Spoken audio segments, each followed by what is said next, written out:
فتحعلی شاه با اسم اصلی باباخان یا همون حسن خان قاجار حدود 1176 هجری قمری به دنیا اومد. پسر حسین قلی خان جهانسوز از خاندان قاجار بود و از همون اول توی فضای پرتنش و قبیله‌ای اون دوران بزرگ شد. قاجارها اون موقع هنوز قدرت نگرفته بودن و کشور بعد از مرگ نادرشاه و سقوط زندیه حسابی به هم ریخته بود.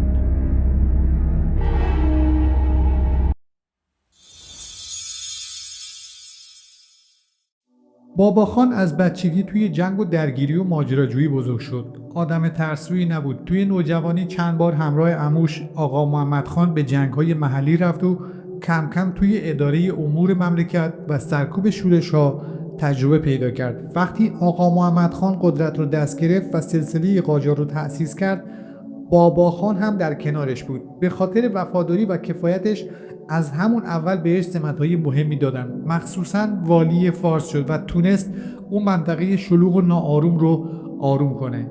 وقتی آقا محمد خان ترور شد، کشور دوباره رفت توی وضعیت حساس، اما باباخان از فرصت استفاده کرد. سریع خودش رو رسون به تهران، حمایت بزرگان قاجار رو جلب کرد و خیلی زود با عنوان فتحعلی شاه قاجار به تخت سلطنت نشست. تازه دوران تازه‌ای برای قاجارها شروع شده بود. وقتی آقا محمد خان قاجار ترور شد، درباری‌ها و بزرگان قاجار سریع دنبال کسی بودن که بتونه جای اون رو پر کنه. چشم‌ها رفت سمت فتحعلی میرزا، نوه برادر آقا محمد خان. مردی جوان، 30 و چند ساله، خوش‌چهره و باهوش که تو همون دوره‌های سخت خودش رو به عنوان یکی از چهره‌های مهم نشون داده بود. فتحعلی میرزا چند روز بعد از مرگ آقا محمد خان تو شهر تهران رسما به عنوان پادشاه انتخاب شد. اسم خودش رو گذاشت فتحعلی شاه قاجار. اون روزا تهران هنوز شهر کوچیکی بود، اما کم کم قرار بود مرکز قدرت بشه. با شروع سلطنتش فتحعلی شاه سعی کرد یک نظم جدید توی مملکت بیاره. اون سالها ایران زخمی جنگ‌های داخلی بود و بیشتر مناطق کشور تو آشوب و ناامنی می‌گذشت. شاه جدید شروع کرد به فرستادن حاکم‌های جدید به شهرها، جمع کردن یاغی‌ها و برقراری نظم. البته همه این کارها با کمک و مشورت صدر اعظمش یعنی میرزا شفیع مازندرانی انجام شد. کسی که همون اول نقش مهمی توی اداره کشور داشت. یکی از ویژگی‌های بارز فتحعلی شاه علاقه شدیدش به تجمل و زرق و برق بود. اون سعی می‌کرد با ساختن قصرهای باشکوه، لباسهای فاخر و نگاه داشتن درباری‌های پرزرق و برق هیبت شاهی رو دوباره به مردم نشون بده. به ویژه سبیل‌ها و ریش‌های بلند که کم کم تبدیل شد به یکی از نشانه‌های معروفش. حتی نقاش‌هایی مثل میرزا بابا و عبدالله خان نگارگر تصویرهایی از اون کشیدن که هنوزم توی بعضی موزه ها باقی مونده. تو همین دوران بود که کم کم زمزمه‌های خطر از سمت شمال شنیده شد. روس‌ها که دنبال گسترش قلمروشون بودن، داشتن کم کم خودشون رو به مرزهای شمالی ایران میرسوندن. اولش انگار کسی جدی نگرفت، ولی فتحعلی شاه به فکر افتاد که یه جورایی جلوی این خطر رو بگیره. بعد از یک دوره آرامش نسبی، کم کم سایه شوم یک دشمن جدید روی سر حکومت قاجار افتاد. این بار نه از داخل ایران، بلکه از اون بر مرزها، از دل قفقاز. روسیه تزاری که حالا دیگه یک امپراتوری قوی و جاه‌طلب شده بود، چشم طمع دوخته بود به قفقاز و سرزمین‌های شمال غربی ایران. قفقاز که شامل مناطقی مثل گرجستان، ارمنستان و آذربایجان امروزی میشد، همیشه جزو سرزمین‌های ایران به حساب می اومد. اما حالا روس‌ها می‌خواستن قدم به قدم وارد این مناطق بشن. در این دوره فتحعلی شاه تازه جا افتاده بود، ولی هنوز به تجربه لازم در سیاست خارجی نرسیده بود. روس‌ها هم از این فرصت استفاده کردند. توی سال 1801 میلادی، گرجستان که تا اون موقع تحت الحمایه ایران بود، رسما توسط روسیه ضمیمه خاک اون کشور شد. این اولین ضربه بزرگ به غرور حکومت قاجار بود، ولی فتحعلی شاه واکنش جدی نشون نداد. شاید به خاطر بی‌تجربگی، شاید هم به خاطر اینکه هنوز آماده جنگ نبود. اما نگذشت که کار از کار گذشته بود. روس‌ها شروع کردن به پیشروی به سمت مناطق دیگه قفقاز. حاکم ایروان و فرمانروایان محلی که هنوز به ایران وفادار بودند، از شاه کمک خواستند. اینجا بود که فتحعلی شاه تصمیم گرفت کاری بکنه. اون ولیعهدش عباس میرزا رو که جوانی باهوش و شجاع بود فرستاد به جنگ با روس‌ها. عباس میرزا مقر فرماندهیش رو در تبریز قرار داد و ارتش ایران که هنوز شکل سنتی داشت و خبری از توپ و تفنگ مدرن توش نبود راهی نبرد شد. اولین درگیری‌های بین ایران و روسیه از حدود سال 1804 میلادی شروع شد. جنگ‌های پراکنده و پر از بی‌نظمی. ارتش ایران که از نظر تجهیزات، آموزش و فرماندهی ضعیف بودند، سربازها بیشتر و بیشتر با شمشیر و تیر و کمان می‌جنگیدند، در حالی که ارتش روسیه مجهز به توپخانه و تفنگ‌های پیشرفته بود. با این حال عباس میرزا سعی کرد تا جایی که میشد مقاومت کنه. چند تا پیروزی کوچک هم به دست آورد، ولی در برابر ماشین جنگی روسیه کاری از پیش نمیشه برد. فتحعلی شاه که دید اوضاع داره جدی میشه دنبال متحد گشت. اون از دولت بریتانیا کمک خواست. انگلیسی‌ها هم که نمیخواستن روس‌ها توی منطقه قدرت بگیره، حاضر شدن مقداری اسلحه و مستشار نظامی در اختیار ایران بذارن. ولی کمکاشون خیلی محدود بود و بیشتر در حالت وقت کشی میشه به کار برد. تا سال 1813 جنگ به اوج خودش رسید. روس‌ها کم کم بخش زیادی از قفقاز رو اشغال کردند. سرانجام کار به امضای قرارداد عهدنامه گلستان رسید. این قرارداد یکی از ننگین‌ترین پیمان‌های تاریخ ایران شد. بر اساس اون ایران مجبور شد کلی از سرزمین‌های قفقاز از جمله گرجستان، داغستان، ارمنستان و بخش‌هایی از آذربایجان رو به روسیه واگذار کنه. ضربه سنگین به غرور ملی و اعتبار سلطنت قاجار وارد شد. این جنگ و قرارداد گلستان نشون داد که ایران اون زمان چقدر از نظر نظامی و سیاسی عقب افتاده. فتحعلی شاه با اینکه قصد دفاع از مرزها رو داشت، ولی نداشتن ارتش منظم و ناآشنایی با سیاست‌های بین‌المللی باعث شد بازی رو به روس‌ها ببازه. این تازه اول ماجرا بود. جنگ دوم با روس‌ها هنوز نرسیده بود.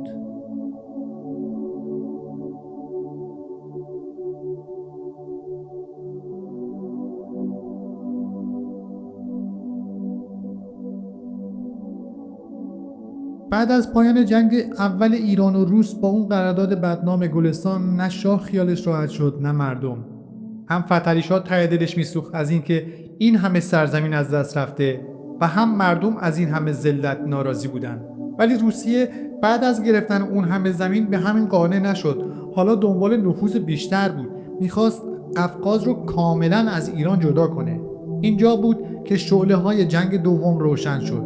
جنگ دوم ایران و روس از سال 1826 میلادی شروع شد. ماجرا از اینجا آغاز شد که فتحعلی شاه فکر کرد وقتشه تا دوباره بعضی از مناطق از دست رفته رو پس بگیره. عباس میرزا که حالا با تجربه تر شده بود و چند سالی بود که در حال اصلاح ارتش بود، دوباره فرمانده میدون شد. این بار وضع ارتش کمی بهتر بود. عباس میرزا سعی کرده بود به سبک اروپا سربازها رو آموزش بده، یونیفرم بده، نظم بده، توپخانه درست کنه. ولی باز هم ارتش ایران تا ارتش مدرن روسیه فاصله زیادی داشت. در شروع جنگ ایران به سری پیروزی‌های اولیه به دست آورد. چند تا از مناطق قفقاز که توی قرارداد گلستان از دست رفته بود دوباره به تصرف نیروهای ایرانی در اومد. مردم هم امیدوار شده بودند. فکر می‌کردند این بار شاید بشه گذشته رو برگردون. ولی این خوشحالی زیاد طول نکشید. ارتش روسیه خیلی سریع و سنگین وارد عمل شد با توپ‌های قوی، فرماندهان با تجربه و تدارکات دقیق. یکی یکی مناطق از دست رفته رو پس گرفتن و جلوتر هم رفتن. نقطه عطف این جنگ سقوط قلعه عباس‌آباد بود. یک دژ محکم و استراتژیک که وقتی دست روس‌ها افتاد دیگه امید زیادی برای ایران باقی نموند.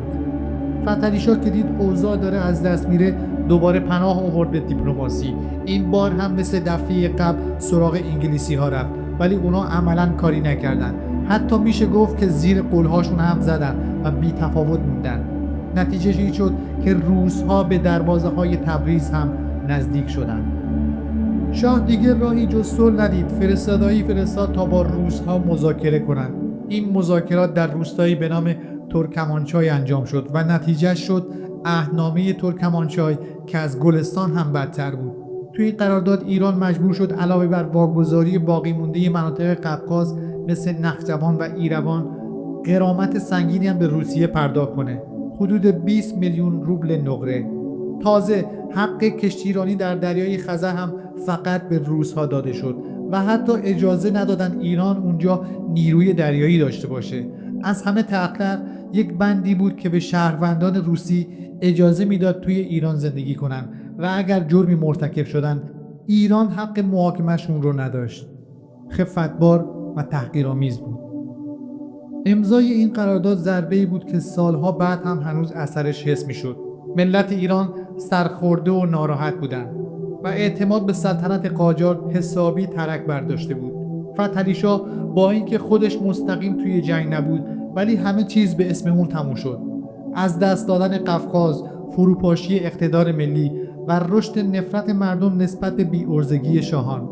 این جنگ نقطه عطفی بود در تاریخ ایران، هم برای آیندگان درسی شد، هم برای دربار قاجار که حالا فهمیده بودند با ساز و برگ قدیمی نمیشه جلوی امپراتوری‌های مدرن بایستی.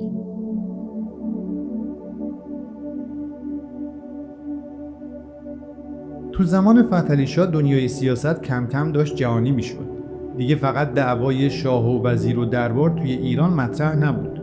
حالا پای قدرت‌های بزرگ هم به کشور باز شده بود. مخصوصاً وقتی که ایران بین دو غول اون زمان یعنی روسیه تزاری و امپراتوری بریتانیا گیر افتاد. از یه طرف روسیه بود که کم کم داشت توی قفقاز جا خوش می‌کرد و از طرف دیگه انگلیس بود که نگران بود روس‌ها از طریق ایران به هند برسن. این وسط ایران تبدیل شده بود به زمین بازی برای رقابت این دو قدرت. فتحعلی شاه که سیاست خارجی براش تازه بود سعی کرد از این رقابت استفاده کنه. یه جورایی میخواست بینشون توازن ایجاد کنه و ازشون امتیاز بگیره، ولی خب گاهی هم بازی رو اشتباه انجام میداد. یکی از مهمترین ماجراهای این دوره ماجرای ناپلئون بود. امپراتور فرانسه که با روسیه و انگلیس دشمن شد چشمش به شرق بود. ناپلئون میخواست به هند حمله کنه و برای این کار نیاز داشت از خاک ایران عبور کنه. اون موقع بود که بین ایران و فرانسه یه پیمان مهم بسته شد به نام پیمان فینکنشتاین در سال 1807 میلادی. طبق این قرارداد فرانسه قول داد به ایران کمک کنه تا مناطق از دست رفته از روسیه رو پس بگیره.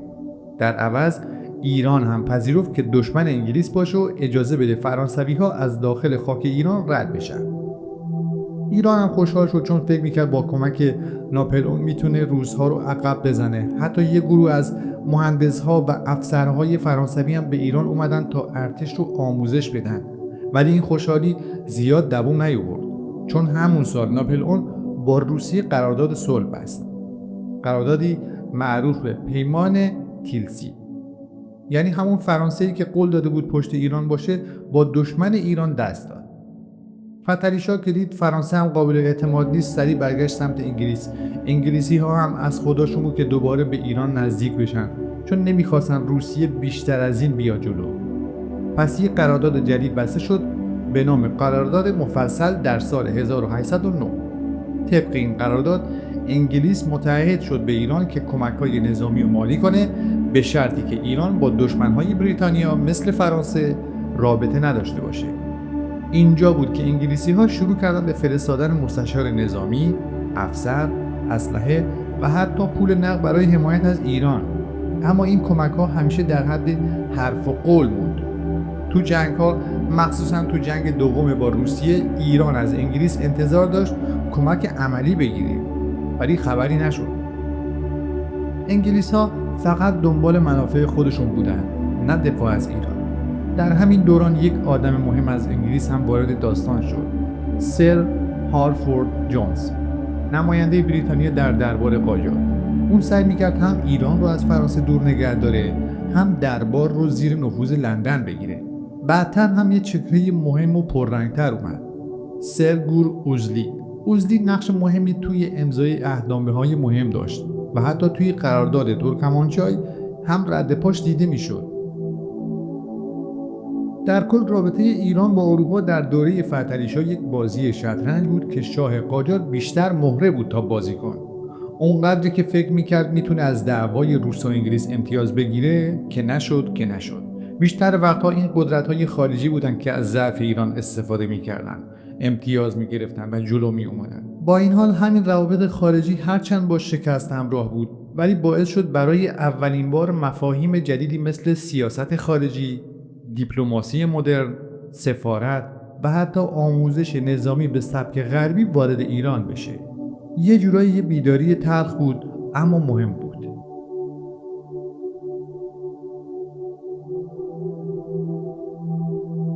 فتحعلی‌شاه قاجار فقط یک پادشاه معمولی نبود، یه جورایی خودش رو سایه خدا روی زمین میدونست. به همین خاطر دربارش هم همینطوری ساخته شده بود که همه چی توش از زرق و برق و تجمل و شکوه لبریز باشه. اگر بخوایم بدون تعارف بگیم، فتحعلی‌شاه خیلی به تجملات علاقه داشت. اونقدری که بعضی وقتا انگار حکومت رو ول میکرد و فقط دنبال شکوه و زیبایی و زندگی درباری بود. یکی از ویژگی‌های خیلی معروف و عجیب فتحعلی‌شاه چهرهش بود. یک ریش بلند و مشکی، نوک‌تیز و حالتدار که مثل یک علامت تجاری شده بود براش. خودش خیلی به این ظاهرش افتخار می‌کرد. حتی توی پورترهایی که ازش می‌کشیدن همیشه این ریش باید بلند و کامل و صاف و مرتب نشون داده می‌شد. لباساش همیشه از بهترین پارچه‌ها بود، پر از نقش و نگار با زر و زیور زیاد. انگشترها، گردنبندها و تاج‌های پر از جواهر جزو جدایی ناپذیر زندگیش بودند. دربار فتحعلی‌شاه جایی خیلی شلوغی بود. صدها نفر همیشه دور و بر شاه بودند، از خدمه و خواجه‌ها گرفته تا وزیرها و شعرا و نقاشا. هر روز مراسم و تشریفات مفصلی برگزار می‌شد. مثلا موقع غذا خوردن، غذا توی سینی‌های نقره‌ای و طلا چیده می‌شد و کلی خدمه فقط مسئول بودند تا همه چیز مرتب و شاهپسند باشه. خودش معمولا روی تخت می‌نشست و اطرافیانش از پایین تعظیم می‌کردند. اما اگر بخوایم راجع به خانواده فتحعلی‌شاه حرف بزنیم، باید یک نفس عمیق بکشیم، چون این شاه قاجار یک رکورد عجیب از خودش به جای گذاشت. بنابر روایت‌ها چیزی حدود 160 تا 165 زن عقدی و صدها زن صیغه‌ای داشت.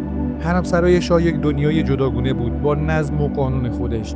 هر زنی که وارد حرمسرا میشد جایگاه و رتبه‌ای داشت و کلی قواعد برای رقابت بین زنها وجود داشت. بعضی از این زنها هم از خانواده‌های مهم و اشرافی بودند که به خاطر سیاست به دربار داده شده بودند. اما فقط بحث همسرها نبود. فتحعلی‌شاه بیشتر از 100 پسر و شاید همینقدر دختر داشت. یک لشکر از بچه‌ها که هر کدوم توی یک گوشه‌ای از کشور حکمرانی یا مقام داشتن. خودش هم سعی می‌کرد با این روش حکومت رو توی خانواده خودش نگه داره. یعنی هر ایالتی رو میداد به یکی از پسرها. ولی خب این کار باعث شد که حکومت ملوک و طوایفی پیدا بشه. هر پسر شاه تو منطقه خودش یه جور شاه کوچیک شده بود و گاهی اینا با هم رقابت میکردن، حتی دعواشون میشد. نتیجه شد تضعیف حکومت مرکزی. خود فتحعلی‌شاه خیلی به هنر علاقه داشت. شعر، نقاشی، خوشنویسی و مخصوصا نگارگری رو دوست داشت. توی دربارش هنرمندها و شاعرهای زیادی جمع شده بودند.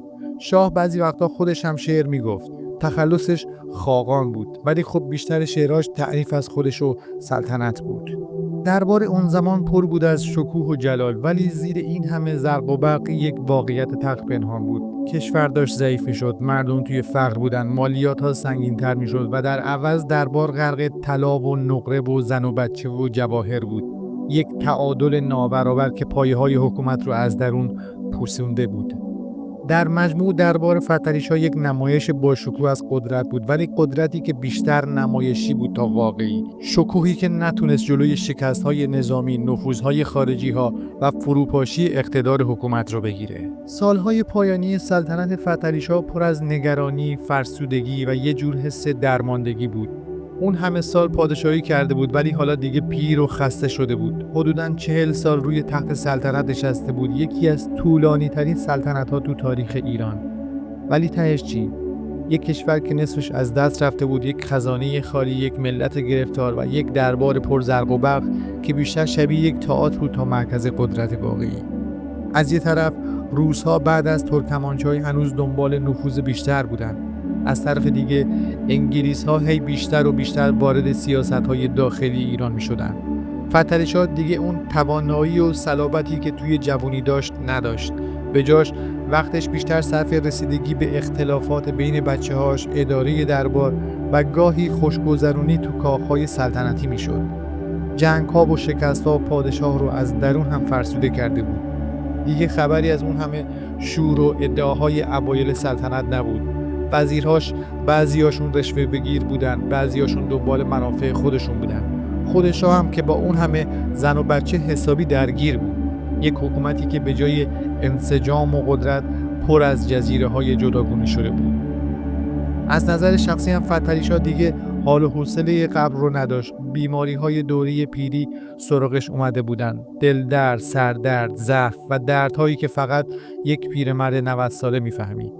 این شاه پیر که روزگاری ناپلئون براش نامه می‌نوشت، حالا تو کاخ‌های دور افتاده با پزشک‌های داخلی و خارجی دنبال درمان دردهای جسمی و روحی خودش میگشت. مرگ فتحعلی شاه تو سال 1213 هجری شمسی اتفاق افتاد. میگن تو کاخ سلطنتی در دامغان بود که حالش بد شد. اطرافیانش فوری جمع شدن. طبیب‌های دربار هم رسیدن، ولی دیگه کار از کار گذشته بود. بعد از چند روز بیماری، تو سکوت و بی سر و صدای خاصی، شاهی که نزدیک به 4 دهه سلطنت کرد دنیا رو ترک کرد. پیکرش رو آوردن قم، جایی که خودش دستور داده بود دفنش کنن. در صحن حرم حضرت معصومه جایی براش آماده کرده بودن. یک مقبره با شکوه که هنوزم اونجاست. روی سنگ قبرش با خطی خوش نوشته‌هایی از مدح و ستایش پادشاهیش ثبت شده. اما واقعیتش اینه که وقتی فتحعلی شاه از دنیا رفت، ایران تو یکی از ضعیف‌ترین و شکننده‌ترین دوران‌های تاریخش بود.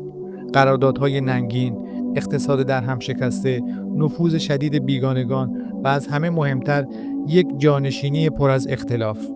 بعد از مرگش خیلی زود سر جانشینی جنگ و دعوا شروع شد. در نهایت نوش محمد میرزا با کلی دردسر و حمایت انگلیس‌ها و دربار قاجار به سلطنت نشست و شد محمدشاه قاجار. اینطوری بود که پرونده یکی از باشکوه‌ترین و در عین حال پرخطاترین پادشاهان ایران بسته شد. فتحعلی شاه کسی بود که ایران زمان خودش رو هم زیبا کرد و هم زخمی، هم پر از جواهرات و هم پر از درد. خیلی ممنونم که تا اینجا همراه بودید. اگر از این سفر در گذشته لذت بردید و دوست دارید بیشتر درباره تاریخ بدونید، کانال رو سابسکرایب کنید. با زدن دکمه زنگوله مطمئن بشید که هیچ داستان تاریخی رو از دست نمیدید. تا ویدیوی بعدی، تاریخ رو زنده نگه دارید. متشکرم.